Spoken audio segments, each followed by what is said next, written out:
right. Welcome back to the Wellness Growth Show. Today's guest is someone who's been shaping workplace well being long before it was a buzzword. Karina Mueller is the founder of a Mariposa Wellness, a company she built more than a decade ago to teach simple, practical tools people can use in seconds or minutes to regulate stress, prevent burnout, and show up as their best selves at work and at home.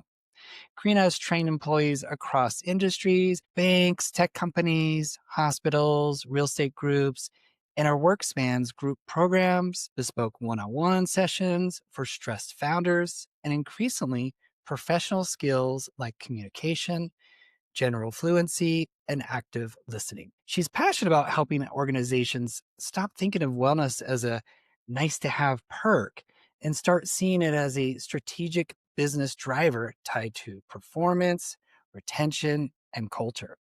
Today, we're going beyond the usual wellness conversation. We'll talk about what actually helps teams reduce friction across generations, why burnout is still misunderstood at the leadership level, and how companies can get a meaningful ROI without relying on pizza parties and generic apps. So, we'll also dig into how Karina rebuilt her business from the ground up after COVID and where workplace wellness needs to evolve in 2026. Karina, welcome to the show. Thank you for having me, Scott. That was quite an introduction. Thank you. Yeah, excellent, excellent. So you've been doing this work since 2012, long before corporate wellness became crowded with apps and platforms. So what originally showed you that workplaces needed something different than yoga classes and meditation videos? I was a stressed out employee. It was me. Basically, I spent all of my 20s and 30s and early 40s literally living around the world and traveling like a crazy person in multiple time zones and running pretty large teams at a very young age. And I always like to say that what saved me from having food issues or alcohol issues or sleeping pill issues or any of that fun stuff was having a practice and having a toolbox. And what helped me to, even though I think at certain points I did end up burned out, but I think what helped me really get through all of it was having that toolbox and having a practice. And I said, how can I help other people in my position and what can I create? And I saw that need and that niche because it started with me and everybody around me, really. Okay. So you emphasize giving people simple, accessible tools, 30 Mhm. seconds, 2 minutes, 5 minutes to regain control before reaching burnout. Why is simplicity so critical in the current workspace? Time. The excuse that I've always gotten or that I still get, from people is I don't have time. I can't do that. I don't have time. I'm too busy. I'm too overwhelmed. Have too much to do. My to-do list is too long. Please don't add anything more to all of that. And so what I like to say to people is, okay, do you have 5 seconds? Do you have 10 seconds? Do you have a minute? And most people can't say no to that, right? And when you turn around and say, "Well, I'm not asking you to even leave your desk. I'm not asking you to change your clothes. I'm not asking you to drive anywhere specifically. I'm not asking you to pay for anything new. I'm asking you to create a toolbox and do things with simplicity, accessibility, and ease that are right there for you." Right? So it kind of quickly takes away that excuse which we all have, right? It's a natural, normal. It's not a criticism or a judgment of the excuse. It's a reality, right? We all feel like we don't have enough time ever. And if you can show people that there's little things to do throughout the day, in the morning, in the evening, that will make a big impact in their daily life, it's a beautiful thing. Thank you for sharing that. Across the companies you work with, banks, hospitals, tech, what patterns are you seeing beneath the surface? That's a great question. It's sort of hard to answer across all of them in the same way because, in general, they're slightly different needs, right? If you work at a hospital, if you work at a bank, if you work in tech, they're all slightly different needs. But at the center of all of it is it's still human beings, is what I like to say. So human beings are human beings, right? And we may approach things slightly differently.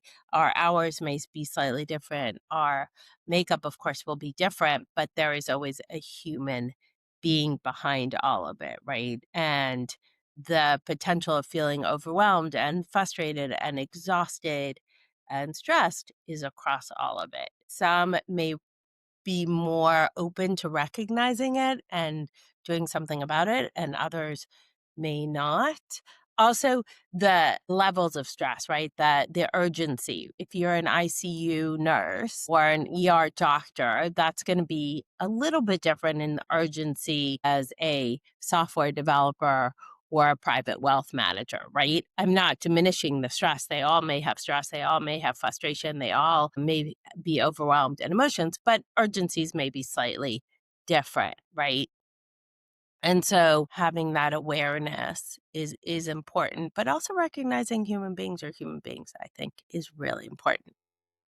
Good. So would you say, like, are there stressors different than pre-2020? Yes, I would say in certain ways they're different. I think our way of working has become really um different, right? I think as you and I were talking before we even got on this, I think there's a whole AI technology that has added a whole other level of stress to people. I think also pre COVID, it was sort of understood. There was some remote working, but I would say the majority of people, it was understood. You come to the office 5 days a week, you have set hours, and this is what happens. Post COVID, there's a lot of differences, right? Some people really don't want to be in an office. Companies are bringing back people anywhere from 2 to 3 to 4 days a week. I think a lot of that's really regional. Like in general, I think New York, they're requiring more of 5 days a week, but that would be in New York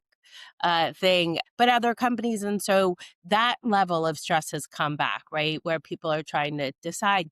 Like I had an employee call me the other day because their company just announced they were 2 days a week. And for 2026, the company announced that they want to go to 4 days a week. And this Okay. put this person into a tailspin, Scott, where they were like, Mm, do I keep this job? Do I let this job yeah. go? I don't know if I can do that. Like, and they just started to talk themselves into circles. And I was like, okay, okay, take a breath. Let's pause for a second. Like, you did this pre-COVID. Yeah. This is not something you have not done Yeah. before. You've done it. You've This done isn't it. this isn't a new employee, right? This is a person with, 20, 25-year career. So this isn't like, and I understand you have a child and I understand there's all these other things, but this has been traditionally. So let's take a moment, breathe, and let's talk about this. So I think that's added a new stressor. I think in terms of new employee hires, new workforce, that AI is really making an impact on the stressors. When I talk to people, you know, whether it's they have children going into the workforce, meaning they have 20 something year olds, and they're saying, or high school kids, and they're saying, do my kids have a future in the workforce because AI is going to take away all their jobs? And so that creates a stress for them. And then the new employee hires are like, is AI going to take away my job? Do I have a future? How do I function? So yes, I definitely think post COVID, there have been new stressors that we're all dealing with that and also this, right? Like pre-COVID, we didn't have this much virtual. Like, we might have had some virtual meetings. Some people might have been using Zoom. Some people might have been using Skype. But now it's like an everyday thing, Skype. right? And yeah, remember Skype? Remember? I'm old. No, um, I do. I spent a lot of time traveling around the world, and that was one of my tools. But, Yeah. again, that was me living in Asia and South America, and that's what we did, right? To hold Mm, certain meetings. And I think there's also Zoom burnout, right? And that we didn't have that before, Zoom fatigue, or, people have a ton of opinions on whether Teams is better and Zoom is right. better and, Google Meet is better Right. and, you know, all this. Do I do a webinar? Do I do this? And so, again, I think these are relatively new stressors Yeah. post COVID. I'm glad you brought that up. Yeah, You meant and okay. also what I found really interesting is people also feel stressed out on how to hold the meeting or hold a se like, with when it comes to my work, they're like, "Do we do it hybrid? Do we do people in person and hybrid? Do we just do it all on virtual?" And then I'm like, "Okay, whatever you want. We can do Yeah. whatever you want," you know?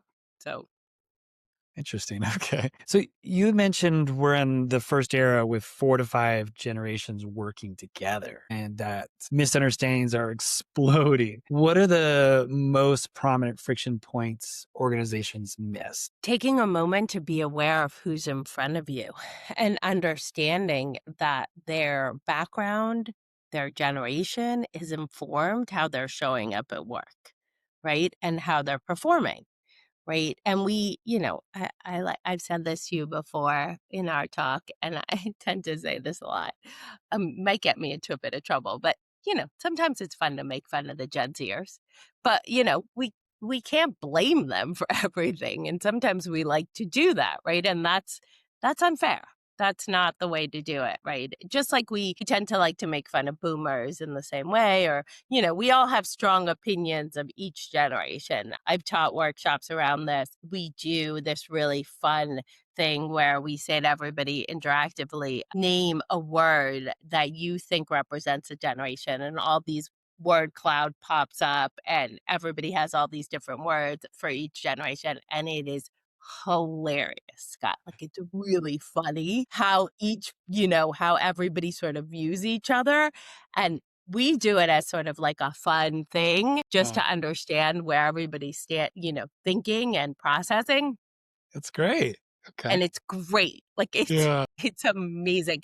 Of course, all the Gen Zs, as you and I were saying earlier, all the Gen Zs use all these words that Mhm. millennials, Gen Xers, and boomers are looking at these slides going, "Wh What's going on? what does that Where are we at? mean? What are you- What is that a new Uh, language?" So I yeah. think, that's sort of the thing, but I think at the root cause of the friction is truly taking a moment of awareness and understanding, right? Like, some of my favorite examples is there was a Gen Z employee getting super frustrated because her supervisor manager, an Xer, wanted her to print everything out. And she was like, but I emailed it. And she was Yeah. like going off and she was Save some getting really paper. frustrated. And then the Gen X was like, "Why are you not leaving the papers on the desk?" And it was going like this. And when we put them together through an exercise, they both realized we need to take a step back and understand this person has been working for many years in this way, and I'm relatively new to the workforce. So where can we meet in the middle? Like, where can we find common ground and understand each other? So I think that's really the friction point is we're not taking that moment to find that common ground and understand. I also think a big friction point in corporate is expectations. I don't think we're clear on expectations with each other enough. Some of our onboarding programs don't really talk enough about expectations and saying, Mm, these are the expectations we have for the new employees, and this is how we want you to work. Or for um, new people managers, that's a new role, right? How are yeah. we setting those expectations? So instead we create friction and get frustrated when to take a step back and say, okay, what are my expectations? My expectations as a leader is that I need you to print out this material because that's the way I work, right? Yeah. But I'm willing to listen to understanding why this expectation seems sort of different or odd to you, right? And let's Mm. talk about it. And let's take a moment. And then that creates common ground and helps with the friction. I love those examples of the exercises too. That must be really fun. And just to, Oh, it's really, heighten that really fun. awareness. Yeah. Yeah, in all of my everything I do is interactive and an experience. Everything I teach, whether it's a long, uh, multiple hours or whether it's 1 hour or whether it's 30 minutes, everything I do is interactive. But my Mm. favorite is when I pair people up and take them through really like fun experiences. And they're Yeah. like, at first, Scott, their faces are like, this is Yeah. why. Probably a lot of Like, yeah, I just taught. a group a couple of weeks ago, and I took them, they paired them up. It was about purposeful communication and active listening. And I paired these people up, and we were off a number. So this gentleman had to be paired up with me, and he was an introvert and all. And you have to talk. I'm like, you have to Sure. participate. I'm really sorry. Yeah. And he was like, I think by the end of it, he was like, but hopefully he learned something and got a practical tool and came out of it better Yeah. for it.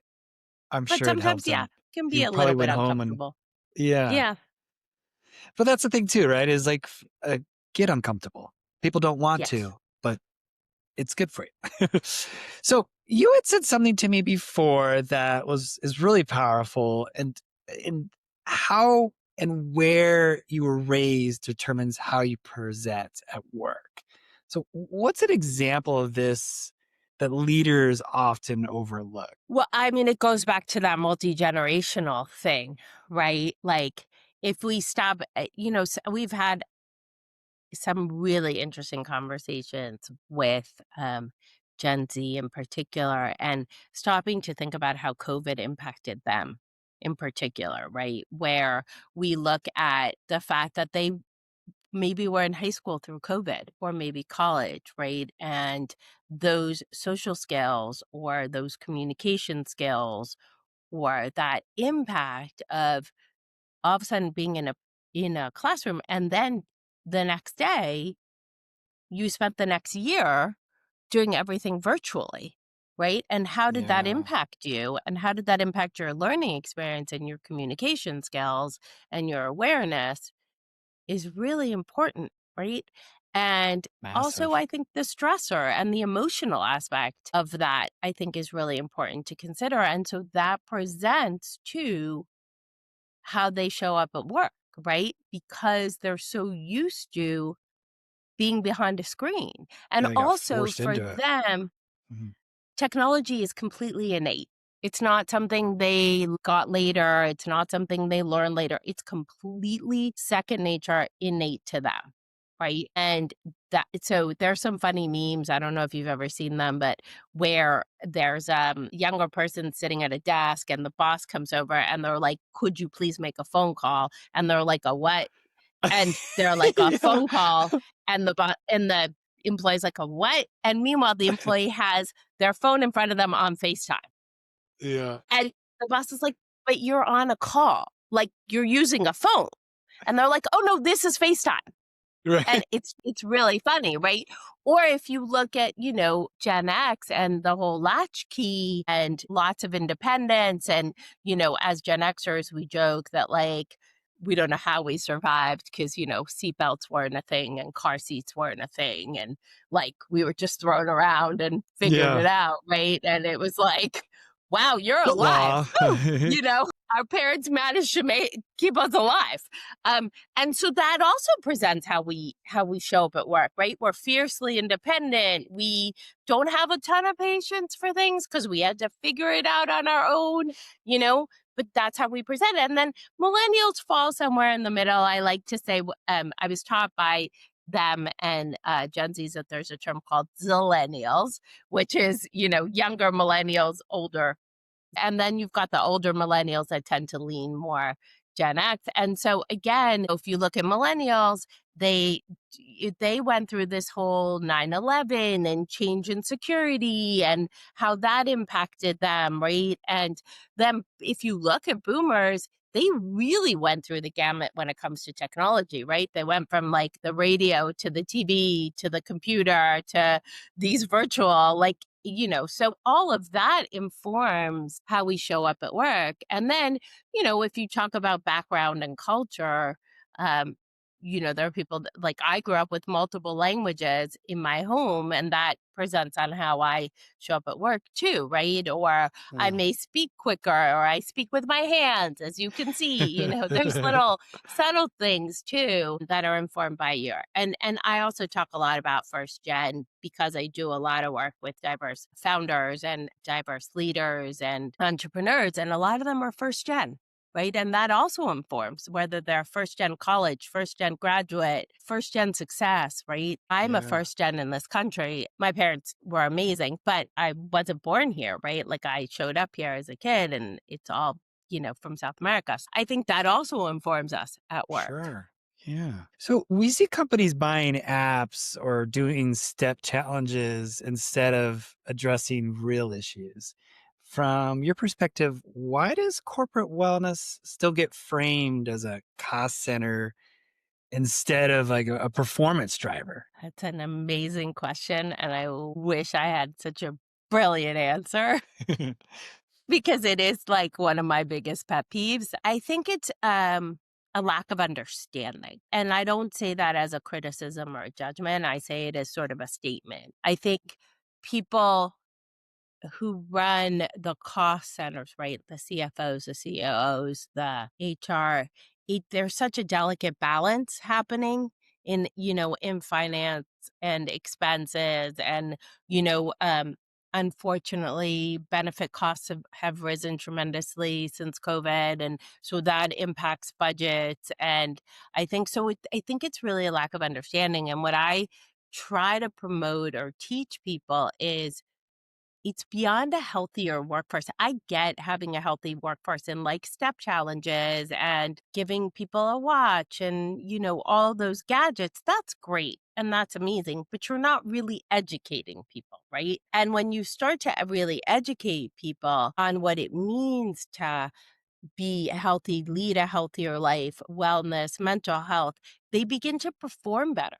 They're also happier. So they want to be more attentive to work. They want to dedicate more time to work. They want to go into an office, right? And so I think they go hand in hand. And if you look at that return on investment or that performance levels, they're going to be higher if people are happier, healthier, more willing to put to work, right?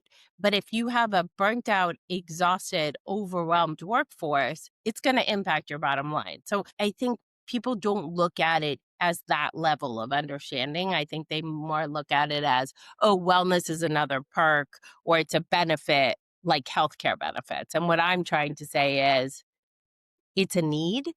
And if your workforce is in good mental health, wellness shape, then your company is going to be perform better and be more successful, 100%. right? I heard a founder told me something super interesting recently, which I loved. So he switched and required all his team to come into the office 4 days a week. And one of the things he did was recently they just launched their brand new space and they built out this just stunning space, Scott. Like it's just beautiful, an entire floor and beautiful views and all these incredible amenities and stand-up desks and just private spaces and beautiful kitchen. Like it's really stunning. But he said to me, listen, I recognize that if I'm going to require people to come in 4 days a week and be present, I need to recognize the other side of that.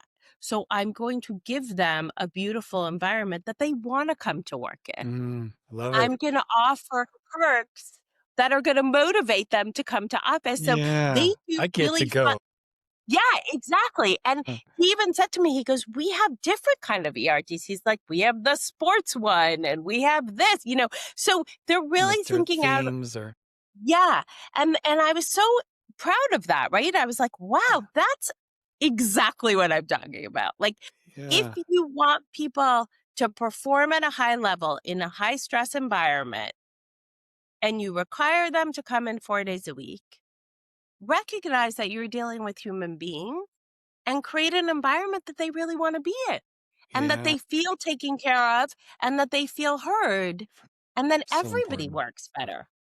Oh my goodness, I love that. Yeah. So if you were sitting with a CFO or CEO who says, "Convince me," what's that ROI argument you make? And you had kind of talked a little bit about the pizza party budget if you want to share that story. Yeah, of course. It's one of my favorites. It was basically it was a hospital department trying to justify the budget of having me come in and work with their teams. And I said to them, "Can we sit down and analyze the pizza lunch budget that you offer Yeah. the teams and instead of offering pizza once a week for lunch, can I get some of that budget and to give them wellness sessions and work with them?" They started hysterically laughing. So they're like, "What do you mean?" I'm like, "Let's create a spreadsheet. Let's look at it. How much money are you literally spending on pizza?" Yeah. I was like, "And then let's look at how much money I cost, right? Like Yeah. what it costs to bring me in." Okay, great. It's cheaper than pizza, people. And they were shocked.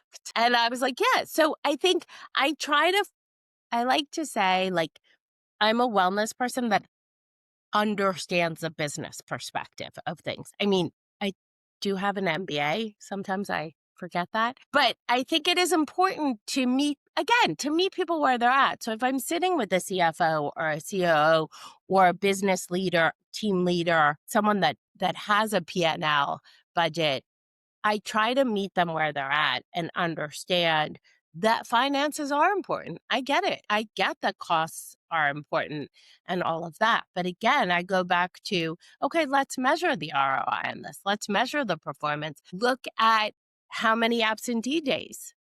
Look at how many healthcare claims you've had, right? Let's Yeah. look at that. A lot of times they won't share that information because, of course, it's personal, HIPAA, there's all sorts of And don't give me liability any things. names or anything, just like, but the Yeah, instances, how many of those happened? exactly, Yeah. exactly. And I don't need, you know what the truth is, Scott? Like, I don't always even need the specific numbers as long as they're analyzing it and they're looking at it and they're Do you know? seeing the positive aspects, then I'm good. Right? Yeah. Like, of course, I would love for them to share real numbers with me. It would be Yeah. amazing. They don't always do it. Sometimes they do. Sometimes they share real life examples and stories, which is pretty amazing of the impact of this work. I get a lot of that, which is great. So, but it's how you're thinking about it, right? Go back, look at your numbers, see the actual impact. Speak to your employees. I've done throughout the years a ton of surveys of before and after, and those are really powerful. So again, they're anonymous. No one needs to give me names, but just how do you feel before and after? Yeah. How is this impacting you? Have you learned anything or utilizing these tools? Yeah. That's important too, right? It's like you've seen it, you've heard it, but are you actively using it and applying it? And how are you Right. feeling afterwards? How are you showing Right. up? And I think that goes back to your previous question of the difference, right? That's why I call Mariposa Wellness an educational company.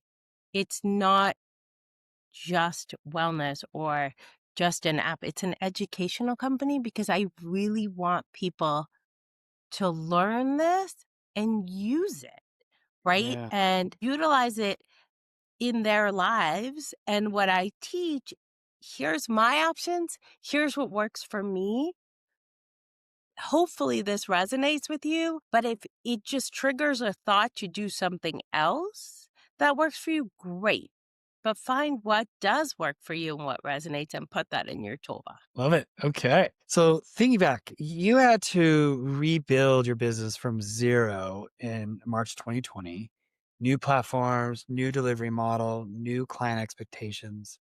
What's one lesson from that reinvention that you think founders need to hear? What's my favorite thing to tell founders? Don't be afraid to pivot. It's part of being a founder.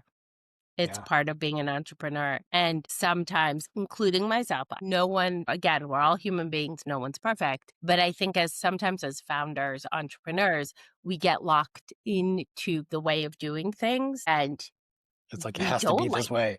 yeah, exactly. We Does it? don't like to pivot because pivoting is scary. It's like, oh Yeah. no, I got to go, no, and it's like, but I've been doing it this way for so long. And this way and this way and this way. And on the other side, I've coached founders where I say to them, like, do you really think this is working? Do you see it working? And again, it goes back to wellness and it goes back to awareness of like, take a step back, take a moment, pause, breathe, understand, right? If it really is working and don't be afraid of that pivot. Like, we all Yeah. make mistakes. There's different paths and the journey is long. Founder journey, entrepreneur journey is long, has a lot of ups and downs, has a lot of massive successes and not so, and some failures. And you have to say, okay, I need to pivot. I got to figure out this pivot or I can't continue. Okay. That's deep. Yeah. I think that's important here, especially, welcome to entrepreneurship. I didn't mean to get that deep. We don't have to get that deep. No, but I mean, I think it's good. I think it's good to be, for us to hear that because as you said, I mean, it can be scary. It can be, you could be afraid of it. And if you've done it for so long, you just feel like that's where you got to be at. But it's like, is it working? So, Right. uh, thinking of, so you had said the most powerful delivery is in person. Second is live, virtual, and then like say apps, videos fall far behind. Why do you think real time connection still wins? Human beings are still human beings. Yeah. I get that we're in the world of AI and everything is AI and technology, but at the end of the day, behind that technology, behind that AI is a human being, right? And there's a level of energy, there's a level of perception, eye contact, body language that occurs that again influences who we are and how we present, right? And the power of in person is still the power of in person. It's still human beings in a room, right? And this between you and I is going to be more powerful as if I recorded, you sent me the questions, I recorded the answer to the questions, and then you posted it. Right. There's Right. no back and forth. There's Yeah. no conversation. There's no your smile, my smile, Yeah. your body language, my body. Reactions. There's none of that, Yeah. right? It's just it becomes a bit stagnant, right? And I think listen, I've created entire video libraries for clients where I've taught all the work I do. They own these libraries. Do I think that I'm sure there are employees that are listening to them that have watched the videos that have utilized them, but in my experience of all the years I've done this, the power of live or in person is just so much deeper. Got it. Does that make sense? Yeah. No, and I mean, I wish even I could take the podcast to another level and do one-on-ones. I see, sometimes I'm Yeah. like, are they actually in the same room? They look like they're in the same room. And like, kudos if they are. They work that out. They could meet up with each Yeah, I other, mean, do that. that's pretty amazing, but that's a Hmm. whole studio and a whole thing. But like Yeah. to answer that, I recently taught a workshop with a colleague, and her and I were in the same room, and then all the participants were virtual. But I Wow. have to tell you, our dynamic in the room, Scott, with us being in the same room together Yeah. was so much fun. Oh, We that's had the great. best time. And Yeah. like we really enjoyed it because we were in the room together Mm. and we got to like feed off of each other being in a room together. And I think the participants really enjoyed it, even though they were virtual. Oh, I'm sure. Yeah, I'm sure they got a kick out of it and really enjoyed that. So, your one-on-one sessions with overwhelmed founders, they sound incredibly bespoke. What themes come up most often and maybe what tools actually help them shift out of that overwhelm? Mind body connection. Most of them are exhausted, overwhelmed, stressed, both with work, family life, and every day. And they tend to have a disconnect because they are trying to do so many things and wear so many hats at the same time that they don't always connect that a lot of what they're feeling both emotionally and literal physical, like neck pain and back pain and migraines and short of breath, is directly connected to all the stressors they're going through, right? Yeah. And I think as human beings, too, a lot of times the ability to have the permission to pause, to stop. We need someone to give us permission. I think especially founders and entrepreneurs.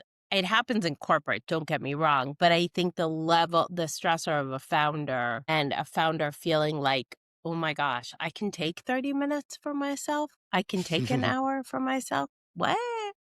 Like, no, I love when I teach workshops or programming to founders. It's like mind blowing to them, Scott, that I ask them to put down their phones and their computers for, anywhere from 30 minutes to an hour. They're like, what? That's What huge. what do Yeah. you mean? And it takes them like a solid For 5 to so 10 hard, minutes, yeah, to be like, "What?" kind of off the grid for, Yeah, a short amount of exactly. time, just a And I'm like, really small amount of time. yeah, I'm like, "Guys, I Yeah. promise nothing." I mean, yes, a server can go down. I get it. I get it. Trust me, especially in tech, there are all sorts of nightmares in tech. But like, Yeah. you have to take care of yourself in order to better lead your company. You have to take care of yourself in order to be present for your family, Mhm. right? And so I think the combination of giving them permission when it's like scheduled in their calendar as a meeting, so it's part Mhm. of their agenda for that day, helps them say, okay, I can actually do this. Yeah, even just thinking about, like, I love that idea and being able to give that yourself that time, that pause, but also shutting out the noise, like having another meeting where you're shutting out the noise, everything, the phones, and allowing yourself to tap into that creativity time. I mean, how much time in the day do you actually get that where there's no noise, there's maybe not even windows. Maybe it's just, maybe it's music for you that, but you can just tap into your own creativity and you're not having any distractions. But Yeah, I yeah, used to joke that sometimes I get the best ideas in Shavasana when I'm like lying on the floor after a yoga class. yeah, And sometimes that's my moment of like, woo, I had an aha moment, right? Because you're quiet. And yeah, so I think it's giving ourselves that permission. It goes back to the toolbox. Can you give yourself 5 seconds, 10 seconds, a minute, 2 minutes, 15 minutes for you? And it's yeah. going to make a huge impact on how you present, behave, deal with things. So you had mentioned practitioners lose the room because they don't speak the language of CEOs, CFOs, and HR leaders. What does it look like to translate wellness into business terms leaders can respect? Another great question, Scott. You're full of great questions today.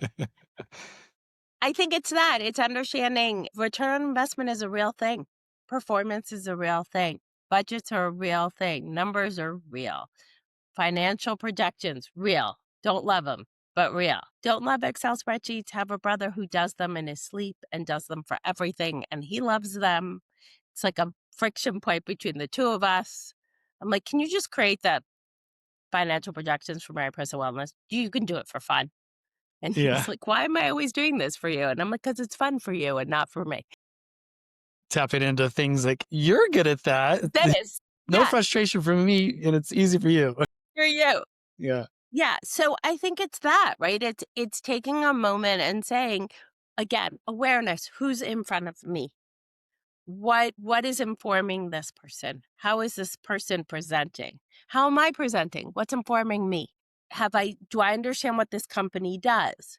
Do I understand the CFO role? Do I understand the COO role? Do I understand HR leadership role? So when I understand those things, I can have a conversation in a mutual common ground language. If I walk in and say, Scott, today your auras are purple and blue, and you're a CFO, COO, CRO, all these O's, all these Right. C-suite terms, right? You're going to look at me like, what? Yeah. I mean, there may be some super open, minded people that do know what that means, but let's be realistic. The majority, that's not going to resonate. And even so, if it does, maybe that's not how they want to talk at work, right? Hmm. But if you come from a practicality grounded perspective of saying, can never put myself in your shoes because your shoes are your shoes, but I can relate because I've been in this situation, or I've been this kind of employee, or this kind of patient, or I've run these kind of teams. then you're finding common ground. Yeah. And then you're coming at it from, yes, a wellness perspective, because let's not diminish that, and a mental health and physical and all that. That's super important. That is what Mariposa is about. But I'm also meeting the person I'm in front of me in a language and an understanding that they can relate to so they can see the value. Last question. Sure. If you could redesign how companies support employee well-being next year, what would you change? I guess there's a two parts to that. And what role do you want Mariposa Wellness to play in that shift? It's a big question. Um, I mean, personally, and again, this may not be received brilliantly well. I don't know. I don't think technology should be the answer to everything, people. Like, I understand there are brilliant apps out there. There are brilliant platforms. I'm not negating all of that. We all use them. They're great. Some of my favorite yoga teachers teach hybrid, right? They'll teach in person and they have Zoom going at the same time. And that's a beautiful thing because that allows people in different places around the world to take these people's classes. And that's great. But if we rely solely on the apps and the technology for wellness and say to our employees, great, you get a subscription to XYZ, you get a watch or whatever, technology tool, and that's where we're going to go. Are you really walking the talk? Are you really caring about the well-being and wellness and mental health of your employees? Or are you just checking boxes, right? Mm, And so what I would like to see is people really take more into consideration what, you know, what are the needs of the employees? What does resonate with the employees? And I get it. It's difficult, especially in massive companies. I've worked with companies that are 25,000 employees across, you know, and that's a huge thing, right? So you can't be everything to everybody, but try to have some humanity to it, some human aspect to it. Whether it is promoting a step challenge, but like a group that does it together, right? Like finding those wellness champions and those it's human beings that want to support their teams, their other employees, their other colleagues, their coworkers in different things and take into consideration their ideas and their thought process more as human beings. Like I was saying, this founder was like, oh, what other kind of employee resource groups can we create that are not the traditional ones that are going to resonate with our employees and make them happy? And so they've come up with totally different ones that, again, I didn't think of, they did. yeah. Right? So I think it's that. And in terms of Mariposa Wellness, I would continue to love for 2026 for people to reach out and for, this ability to continue to teach around multi-generational workforces, wellness, the toolbox, different kinds of workshops. Lately, I've been doing also a lot of work around founders and entrepreneurs and Okay. small business owners more than ever, which is really exciting and really great in teaching accelerators and things like that. Because again, I think I seem to be on this kick, Scott, of forgetting that founders and entrepreneurs are human beings too. Right. And we throw so much at them, right? Like Yeah. your investors and advisors and go to market strategy and clients and financial projections and all of that. But behind all that are human beings. And how are we supporting the mental health and wellness of those human beings? This is great. Thank you so much for this, Karina. I mean, this has been so meaningful. Before we go, can you just please tell everyone how they can follow you and connect with you? Probably the best way to find me is on LinkedIn. Just Karina Mueller on LinkedIn. Mariposa Wellness does have a website. There's info at Mariposa Wellness too. There's Karina at Mariposa Wellness. People can email me. They can find me on the website. They can find me on LinkedIn. All those fun ways. All righty. This podcast, they can listen to this podcast There you and go. find me. Okay. All righty. Well, thank you so much for this. Thank you, Scott. This was a lot of fun. Thank you for all those amazing, great, very insightful questions. I really Yeah, appreciate it. absolutely. Appreciate you. Thanks for tuning in to this episode of The Wellness Growth Show. If today's conversation sparks something for you, hit subscribe so you don't miss the stories, strategies, and insights from the front lines of wellness innovation. If you're a founder, operator, or health leader exploring growth into institutional markets and have a story worth telling, I'd love to hear from you. Reach out directly on LinkedIn or YouTube. And if you found this valuable, share it with a peer or post it online. You never know who needs to hear it. Until next time, stay well, keep moving, and keep building what matters.